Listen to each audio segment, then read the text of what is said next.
Hello, welcome to this new edition of program called Top Shot, the program in which we are going to talk to Dr. Biksham Gujja today, the person who is in charge of policy making in WWF on water and agriculture related issues, as well as he's a professor, a visiting professor of agriculture for ICRISAT, a UN organization based in Hyderabad, doing research on agriculture issues worldwide. So welcome to this program, Dr. Gujja, and thank you for joining in this program. You know, we have been all the time thinking about various issues concerning the world. We talked about terrorism, we talked about HIV/AIDS, we talked about many other issues. But for a long time, we never talked about issues like food and food security, because probably we thought that now we are very well secured as far as the food is concerned. But lately, the food has come back to the agenda. In fact, there was a theory made by a very famous economist, Professor Malthusian theory. We said that there not be enough food available for everybody because the population keep rising.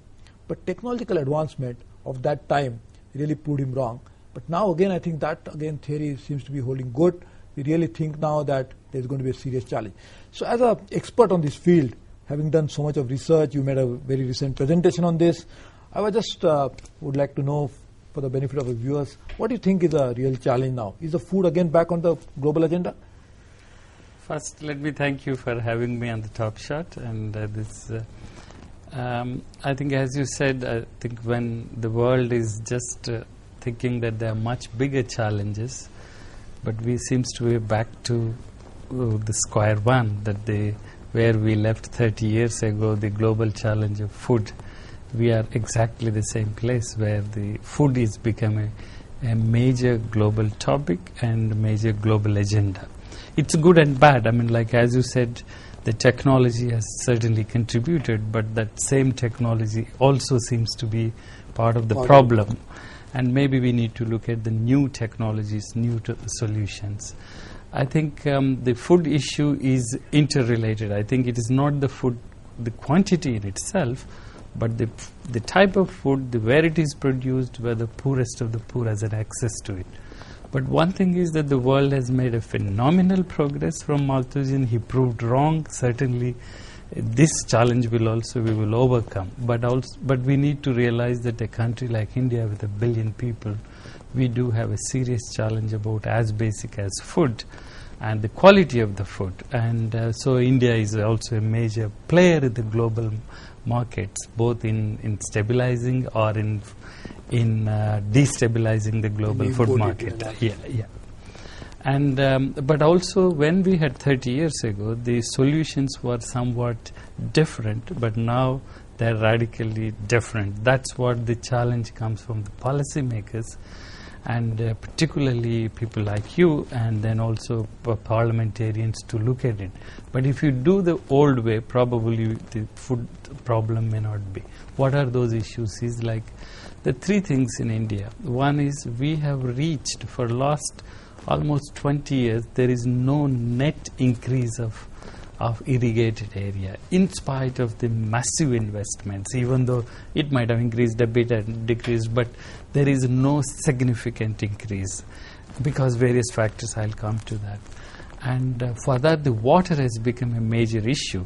In 30 years back, 40 years back, India was struggling to construct the project. At that time, capital was the problem. Now the capital itself could be a problem to overdo it. So I'll come to that. The water is the major issue of it. The next one is another very deeply somewhat worrying thing is in India there is no yield increase, at least last 15 to 20 years. So plateaued on it. And so probably you can't increase the area even if the country has money to do so because of the water and other issues. At the same time, in spite of the technological one, so we need to ask hard questions. Where do we go from here instead of dodging it? So these are the facts. Nobody denies it. So I think what it is like, India has a very little scope to maneuver its water resources. If it might consider the bigger one, but there is no water. And I will also come later about the much even bigger challenge of the climate change, which has its implications in the food crisis. But let me just a little bit give a picture about the global food crisis now. I think the food crisis, it's not a major one. Even 1.2 to 2% fluctuation in cereal production can trigger off a crisis like this. This is what we need to understand, that it is not the production in itself, but we are in a very delicate balance of, we are somewhere around 2.1 billion tons are produced. And so even if we reduce the production by 1% or something, 1.2 at a global level. So that's really, we are standing on the edge of the crisis. Yeah. And in a place like India, even, for example, the entire global food, the price one is partly blamed by the international experts, with India overreacting and stopping its exports, the rice exports. And the price of the rice for last 2 years, it's doubled. In last 7 months alone, 70% of it, and the wheat price, and it is at the same time, it's not the money. Again, it's interesting, the speculative market of, whether speculative or not, the commodity market. Earlier, 10 billion to 15 billion in the agriculture commodity one. Now it has reached 250 to 200 as we speak. So there is an enormous amount of speculative thing the commodity agriculture sector is attracting, which is a good thing probably if you invest in $1 billion dollars. It's $1 billion. Yeah, it's like a couple of years ago the agriculture commodity was something like 10 to 15 billion. So tenfold increase. Tenfold increase. And in how much time? It's been last 3-4 years because the agriculture prices are going up. I think even most of it is last 1.5 years because the prices are going up. Then the other thing is that there is an interesting thing. The rice price now stands somewhere around the paddy 580 around. The old phenomena of low food prices is gone forever? I think yes. And in a way, people are also debating, is it a bad thing at all or is it a good thing? It could be bad for countries, different countries do. That's what we don't need to generalize that. I think to some extent it could be good for India if we turn around, because 50% to 60% of our population produce their own food grains, and our rural population is, in a relative terms, was losing. It could be one, provided we also reduce the price gap between what farmers get, what the consumers get. It's phenomenally high in India. You could still play around that without much making a much impact. So when consumer lose, not necessarily farmer gains. Farm gains. And there are intermediaries who are not adding any value, but the price seems to be. And even with a very high price of today, the Indian farmers are getting something like 700 rupees per quintal. What it is in international prices, they are not even getting probably 1/3 of what it is. But so there is a lot of scope to it. But at the same time, we need to protect the poor, and certainly there is no compromise on it because we have a social responsibility. So India probably can do both, and also, and the third is that we need to train our farmers to integrate markets. Yes, India could probably benefit from it with increasing food prices because farmers' income could go up. Yeah. And that's what is one of the cause of farmers committing suicide, because their income is not going up. But it could happen only if farmers in India will be able to export food outside. Because essentially within the country, when this food crisis of global magnitude will not affect India, because we are not really such a major player. In a sense, what the amount of food that you consume back home, in terms of total food basket, I'm talking, not just cereals or the food grains. But generally, I'm saying it's not significant. It's just about maybe less than 10% of the total food that is produced in India and consumed in India, and how much is imported is not 10%. So how can farmers benefit unless they get opportunity to export it outside India? I think you rightly said export. Why I said it could be turned around opportunities that, for example, you take rice. Just to give the global rice is around 600 million tons, but only 6% or less than 6% is globally traded. Oh. And so within that, of the global production of rice, only 6% is globally traded.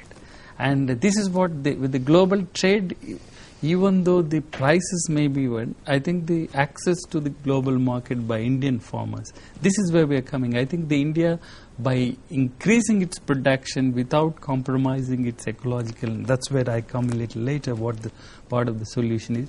Certainly access to global markets certainly could benefit more prices. And also, as I said, the price gap within the domestic one.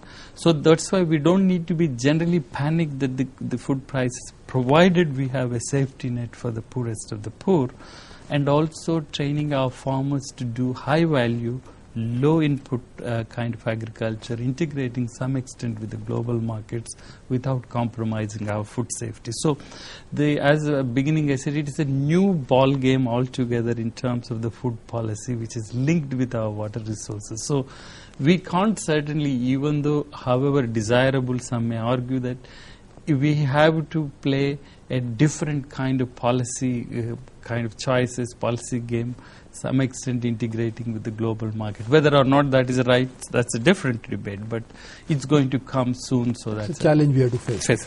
Now, in this context, basically, the world never grappled with this problem of food security just until few months ago, at the most a year ago. Now, suddenly it has cropped up. And how do you view this new development of Doha round not going forward? Because this was touted as one of the development round. Developing countries were supposed to benefit, and this was basically agriculture-related issues were dominating this round, this particular one. How do you look at this progress of this round, or rather imminent failure that is now looming large? Of course, today's Times of India also, basically there are two articles. The India's sole responsible that it failed or it couldn't conclude. But what it is, though I'm not that great expert, but two things. One is that it is only a time. It's basically the developed countries have to reduce their agriculture subsidies. They did agree some, they're not to the point. But at the same time, our own thing is that when do we stop the imports? That's where the India made a point. But also, India could also potentially an exporter. So whether we are not able to, we may be able to protect our markets at a level where the Doha round could not define. But at the same time, we could also be contributing. But if you are not exporter, really speaking, we have already opened our markets for non-agriculture products, like industrial products, and we are not able to export it outside. So failure of Doha round is not in India's interest, really. Yes and no. I think one is that can you postpone it indefinitely? That's one. Or can you negotiate for a better one to protect it? That's one. But what is, as I'm trying, is that a lot of other specialists have analyzed. But what I'm trying is that it is going to happen, whether good, bad or not. So in that world, what options India has? I feel we have a couple of options, because Professor Swaminathan was also writing about it extensively. I think you are absolutely right. We'll discuss these India-specific issues little later, and we'll just take a short break.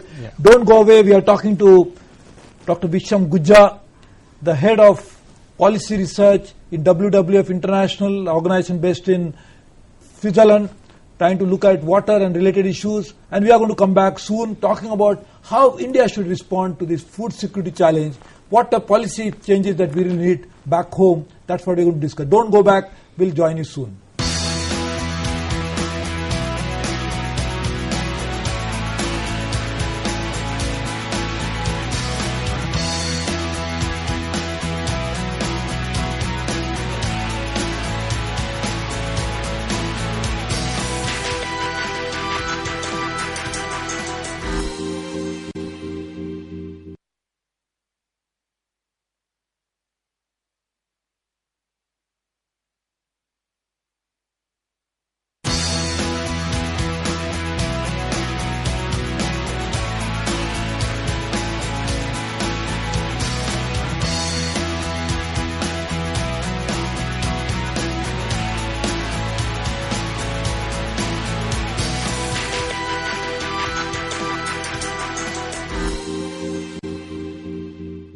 So welcome back in this edition of Top Shot, a program in which I just now talking to Dr. Biksham Gujja, a person who can be credited with thinking about various issues coming from agriculture, water and many things, and we are talking to him.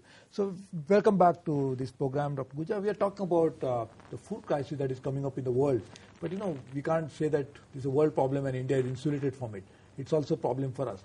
Now tell me, one of the things that we seldom forget in agriculture policies in India is you cannot do agriculture without water. You cannot do agriculture without topsoil being there intact. And normally we always talked about, like Israel has shown us a way of agriculture with less water. But I don't think anybody in the world had discovered technology of agriculture without water or soil. So to tell me something, you think India has been able to adequately integrate these two important concerns of agriculture, water and soil, into agriculture policies? I think you said the water is the most limiting factor now. I think I'll get to that. Apart from the policy, I have what brings me to India every alternate month is I have a project on rice. We are working on a rice now, exactly to prove that the producing more rice with less water. And that's called the SRI, System of Rice Intensification. You may ask why rice? Because roughly 70 to 80%, 75% of our water is allocated to agriculture, total water, and even maybe more. Within that, the single crop, about 60% of the water is for just single crop. For example, in state of Andhra Pradesh, the irrigated area, something like 78% of the area irrigated is only for single crop, both groundwater and surface. So this is the crop which is driving the demand for water. And one way that we can say we shouldn't grow the crop. No, that is not going to sell. We need rice. Our people eat rice. That's our eating habit, staple food for so many people. But can we produce more? This is where this was the challenge. Research institutes, most of them, they should take up, and then we need to. That's where we have a solution. This is called a system of rice intensification. It is a farm-based method. It was originated in Madagascar by the farmers somewhere around Madagascar, and then it traveled to Asia, and more or less a decade it didn't take up. So some of us picked up, and we are not alone, but WWF, many others. But we at least contributed the last 3-4 years. We refined it a little bit, worked with the farmers.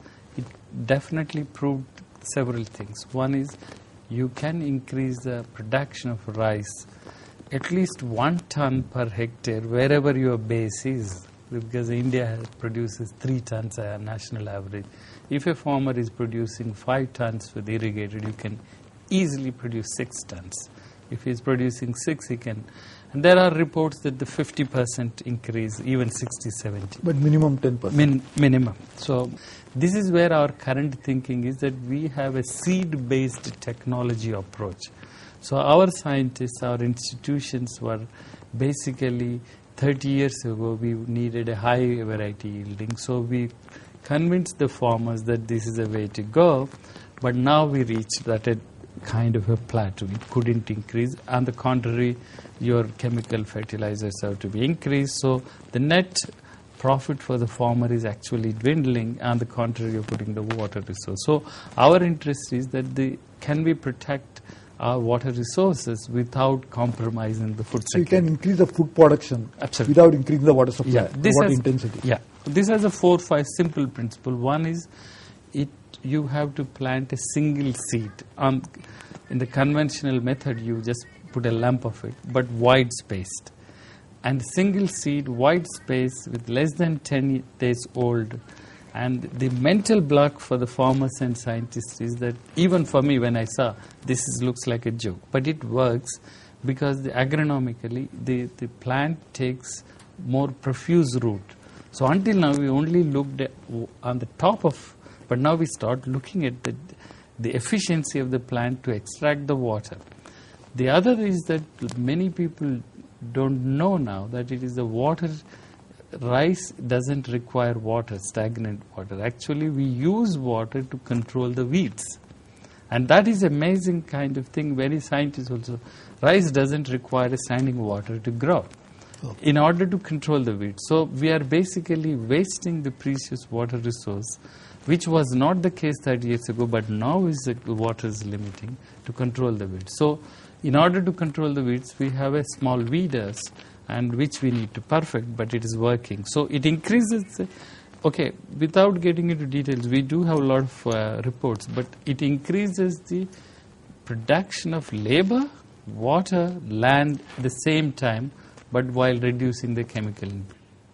You mentioned that this technology that you're mentioning seems to be something so simple but so revolutionary. Yeah. So it was discovered by Madagascar? Yeah, there is a Jesuit priest, it is the Father Lune. It was some sort of experiments on base, not as scientific in terms of it on the farm. So they found out that the wide spacing planting gives more yield, and less water gives more yield, and less fertilizers will give. So all this didn't fit into this conventional scientific... Even fertilizers? In fertilizers, because by it's default... not just, so all inputs really? Because basically we are wasting the fertilizers. By putting the water, it is draining into our river systems and salinization. So the runaways cause other problems. Yeah. So this is seems to be an extremely... But tell me something, what do you think the India's, if you really want to identify 3 challenges for India in the next 20 years, food obviously will be one, water will be second, and soil will be third. For example, if you agree with that, which will put on the top? Which you think is the largest, biggest challenge for agriculture or India as a country for the next 10, 20 years? I think they are all interlinked, but I will put the water is the main challenge. Why? Among the 3? Among the 3. For a couple of reasons. One is, it's not just food alone. I think already the signs are there. The water conflicts in India, in this country, are phenomenal. That could even become a part of the internal security issue. The conflicts between the states, within the districts, with the neighboring. So we recently brought out the water conflicts in India. Not that I'm working on it, but somewhere we are not having tools to handle this, because we don't have frameworks. Either we have a knee-jerk reaction, let's stop the electricity to the pump set farmers, or let's put the restrictions on. But we don't have a comprehensive understanding and where we are going on the water crisis. And it has an implications to food security, obviously, because that. But there is another factor coming which is invisible, not even in the discussion, is the climate change. Maybe few people may be discussing. For example, the IPCC report on water, and one of the interesting things is that the rainfall pattern changes. Is less or more? That's not the debate. What seems to be that there is going to be a major shift of periodicity and intensity of the rain, and that now it's variability. But there is also interesting that variability is going to increase in the at least peninsular rivers, the discharge of the rivers. But traditional water engineers, they will jump in. So we are having more water, so let's have more dams. It's not going to work. Actually, it is going to be counterproductive, because our Indian monsoon and the river peaks are extremely high and low. So basically, like for a river Godavari, the 80% of the discharge occurs in less than 15 days. And the 1 or 2 peaks. If those peaks are going to be increased, our safety of the dams, etc., and the flood situation, and the soil, which is going to wash out. So climate change related water issues are going to be immense. So one is that it's not the alarming thing. I think we need to prepare for it. Adaptability to climate change is a very important issue. And unfortunately, I think we don't have the institutional frameworks, even though we may have money or something, but we need to do it right way. At the same time, that not again panicking, and which is good to... measured response that is what is called. Yeah. Tell me, we talk about water. We are now actually using huge amount of groundwater in a very significant way, which actually averted a possible crisis which should have come maybe a few years ago. So how do you see now the relationship between groundwater and climate change, groundwater and surface water, groundwater and issues like the crisis, you talked about conflict that is brewing up. Yeah. Now, when you're using groundwater, people may not even know that you have stolen my water. In case of surface water, you know exactly because this really you can measure it. So, how do you see the groundwater as the source of major challenge in future? As you said rightly, I mean, in Gujarat, Maharashtra, and then Andhra Pradesh, the groundwater is already hit. But before I get into a problem, one of the interesting things happened in last 4-5 years is, at least in Andhra Pradesh, in several states, the groundwater irrigation is for the first time increased more than the surface irrigation.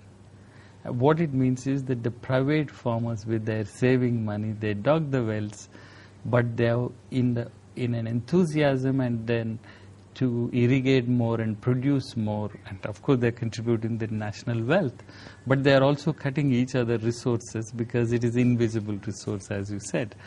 And now I think the major challenge will be certainly the groundwater charge, which is going on. But we also need to come into terms that whatever we recharge also, there is a limit we can't do it. But the amount of bore-wells going on.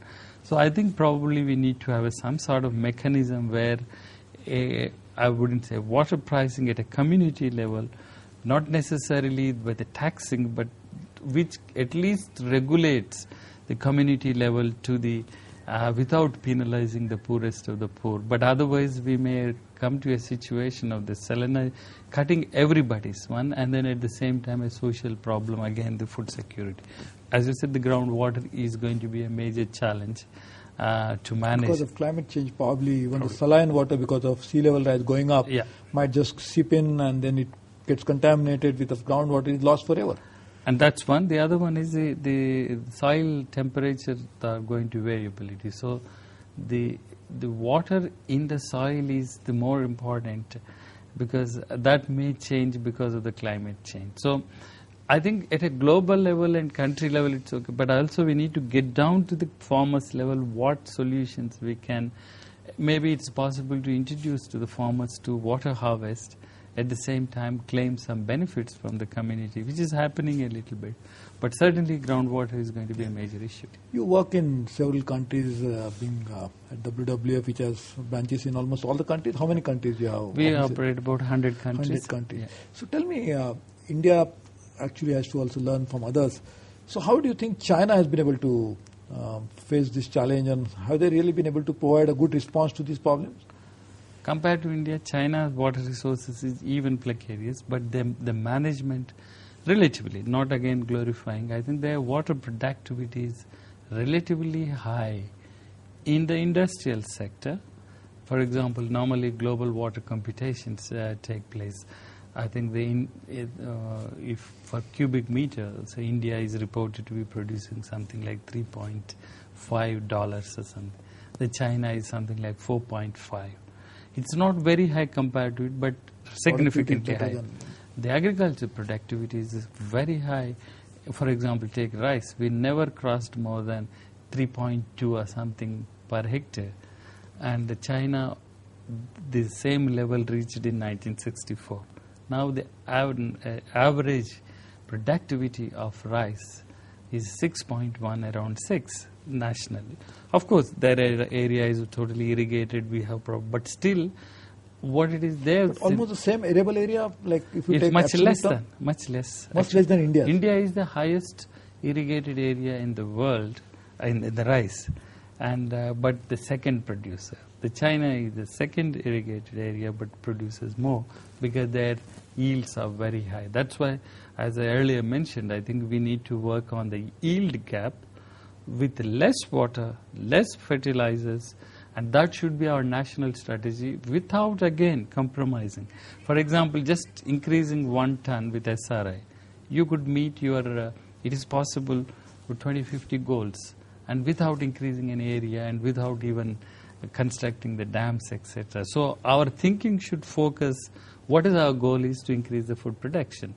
And taking into consideration the ecological security, which should be a very important thing. So we really need a holistic approach to deal with all these issues. And I think, Dr. Gujja, what you are doing, I wish you all the success, because probably one day Madagascar model could help India to solve the problem that we have. Madagascar is a small little island having a huge biodiversity, of course, Yeah. in Indian Ocean, maybe they will provide us a solution because they also have something in common with us. That's the Indian Ocean, which surrounds all of Madagascar. So thank you very much in joining this program, and I hope you continue to do the good work that you're doing and help India solve the problems along with the global community that faces this challenge. Thank you very much in joining this program. So we are talking to Dr. Gujja. You heard him speaking about various issues of agriculture. We'll be joined in by another person, another expert, another personality next week talking to us about issues which will concern you. So please join us next week for another edition of Top Shot. This is Suresh Prabhu bidding you goodbye.